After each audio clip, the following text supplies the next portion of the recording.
happiness project, and thank you for tuning in. As you all know, my podcast is now listed on 10 plus platforms, including Apple, Spotify, and Google. And with this staunch support from you guys, my podcast has now reached to more than 60 countries. And this wouldn't have been possible without you guys. Thank you so much once again. Please keep sharing your learnings and experiences of how my podcast has transformed your life in every little way possible. And please don't forget to rate my podcast or any episode in particular that you really like. You can also write a review on iTunes or any other platform that you are listening my podcast on, because your support will really go a long way. Thank you guys. I am going to start off this episode with a quiz question. Excited? Okay, so the question goes like this. Each morning, your bank would deposit $86,400 in your private account for your use. However, this price has rules, just as any game has certain rules. The first set of rules would be everything that you didn't spend during each day would be taken away from you. You may not simply transfer money into some other account. You may only spend it. Each morning upon awakening, the bank opens your account with another $86,400 for that day. The second set of rules, the bank can end the game without warning. At any time, it can say, "It's over." The game is over. It can close the account and you will not receive a new one. What would you personally do? I want you to think about this question before you move on to listening this episode further. You can pause and listen to the previous bit all over again, because if you move forward, you will know what the answer is. So moving on, if you had that exact amount of money, you would buy anything and everything you wanted, right? Not because for yourself, but for all people you love, right? Even for people you don't know, because you possibly couldn't spend all of that money on yourself, isn't it? You would try to spend every cent and use it all, right? Actually, this game is reality. Each of us is in possession of such a magical bank. We just can't seem to see it. You know what the magical bank is? It's called time. So each morning we awaken to receive 86,400 seconds as a gift of life. And when we go to sleep at night, any remaining time is not credited to us. What we haven't lived up that day is forever lost. Yesterday is forever gone. Each morning the account is refilled, but the bank can dissolve your account at any time without warning. So now that you know that digit is time, what will you do with your 86,400 seconds? Aren't they worth so much more than the same amount in dollars? Think about that, and always think of this. Enjoy every second of your life, because time races by so much quicker than you think. Take care of yourself, be happy, love deeply, and enjoy your life, because you never know what happens tomorrow. And what you have in your hand right now is today, this very moment. So just like so many other people, I'm very sure you must have found yourself with a lot of time in your hands right now. Time management is one of the most challenging issues which comes in the way of productivity under normal circumstances. Most of you are either working from home or not working at all. Either way, you've got a lot of time in your hand right now. Thankfully, there are endless YouTube videos, Instagram stories, video games, Netflix TV shows, Netflix movies, Netflix documentaries, and blog posts to fill your days in order to kill time and keep yourself busy. According to Brian Tracy, there is perhaps no area of your life where self discipline is more important than in the way you manage your time. Time management is a core discipline that largely determines the quality of your life.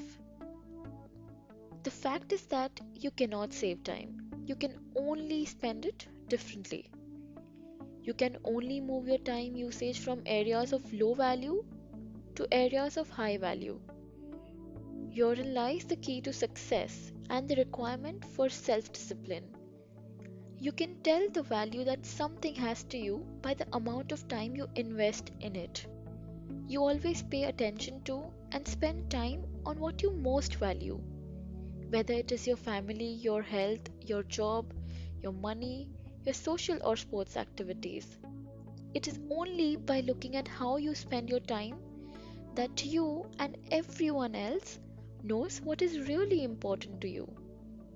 The essence of time management is for you to discipline yourself to set clear priorities and then to stick to those priorities. You must consciously and deliberately select the most valuable and important thing that you could be doing at any given time, and then discipline yourself to work solely on that task. More often than not, time management becomes difficult. When we are way too organized, we tend to focus on the not so important aspects of a task, which makes managing time difficult.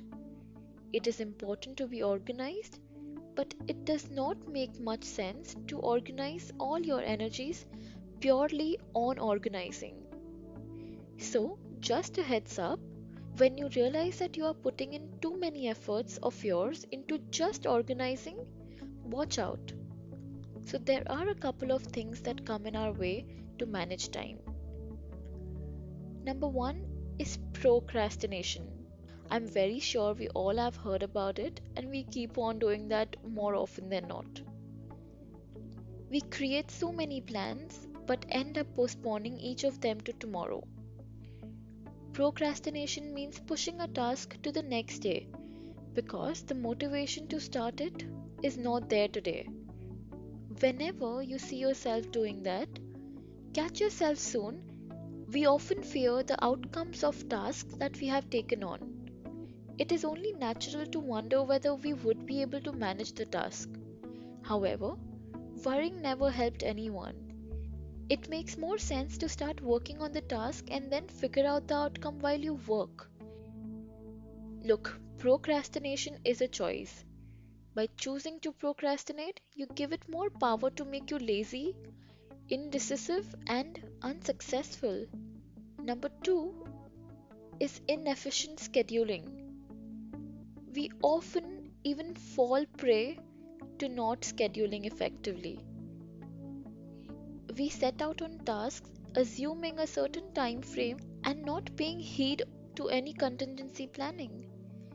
Let us say that you have two meetings that you need to schedule, and you end up scheduling them one after the other without taking the travel time between the two meeting destinations into considerations. And therefore, it is essential that we formulate realistic plans. Number three, multitasking. Okay, I'm going to tell you a secret now that multitasking is a myth. Yes, it is. Well, because your brain is constantly shuffling between two or more tasks, and that leads to overloading your brain, making it less efficient and more prone to errors. Multitasking sounds cool, but when you try taking on too many things at once, you realize that you're getting nowhere towards the end of any task that you have undertaken. Do one task at a time, simplify tasks, and do the tasks in bits. You can even break down your task into feasible chunks and complete them. There are multiple strategies that you must have heard of when it comes to time management. And I am now going to share a few strategies and techniques which I have discovered, researched, and the ones that have worked best for me. Number one technique that I found the most effective was the eat the frog technique. Nicholas Shamford said that swallow a toad in the morning and you will encounter nothing more disgusting for the rest of the day.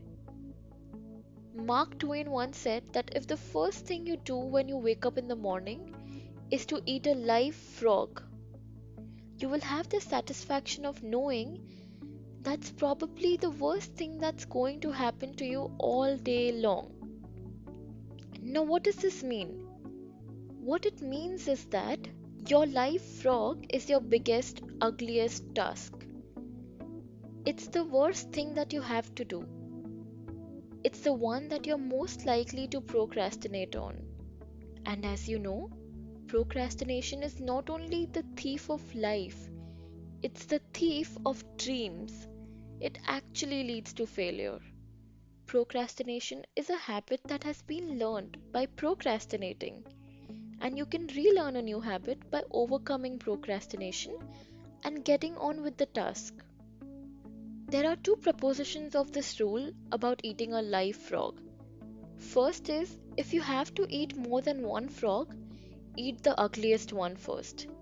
What this means is, do the worst first.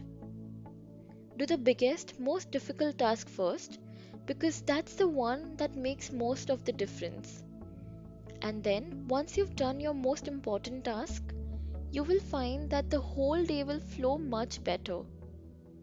Proposition number two is that if you have to eat a frog at all, which we all have to do, it doesn't pay to sit and look at it for too long. In other words, just do it. Get on with it. Make it the first thing you do. Number two, make a not to do list. Yes, you heard it right. One of the greatest techniques I learned in time management is that you cannot get more done by working more efficiently and effectively. You can't create better and longer to do lists and organize them. That's not the key. The key is you have got to stop doing things. The only way you can get your time and life under control is you've got to stop doing things of lower value and focus on doing only a few things of higher value. If you will do that, everything will start to work for you. So we can say that whenever you sit down in the morning and create a to-do list, you must also mentally create a not to-do list. Sometimes you look at the items on your list and say, would it matter at all if this were done in the first place? And if the answer is no, don't do it. Or at least don't do it until the things that matter are done. Number three, change your relationship with time. This is one of the most interesting articles that I came across while browsing the Forbes magazine. It said that instead of thinking of time like something that you kill when you have too much of it, treat time like your own commodity that you want to protect. Continuing with the metaphor of time as money, imagine that other people, screens, and substances are like advertisements telling us how we should spend our time. These things tell us it is a great use of time to spend it, and they do it in a very subconscious, convincing nature. We might be pacified into spending our time or money on something we did not really want to. So, be mindful. Also, practice gratitude for the time you have. This goes along with the idea of treating our time like it is a scarce resource, just like money. Do a thoughtful exercise and imagine you have a year left to live. Imagine you had 2 weeks left to live. So now, how would you spend your time? And finally, think about this. Imagine that in old age you are looking back on your memories of COVID 19 because, well, this is a historical event which you are a part of. So, how do you want to reflect on this time and how you spent it? What is the story you want to tell that will reflect the type of person you want to be remembered as? Think about it, and I will see you again next week. Thank you for joining me this week on the Happiness Project. Stay tuned and make sure you never miss a single episode of the show by clicking the subscribe button now. This podcast is made possible by listeners like you. Thank you so much for all your support. And if you like this episode, please share it with as many people as you can. Because sometimes all it takes is one push for someone to transform their lives. Let this podcast be that push.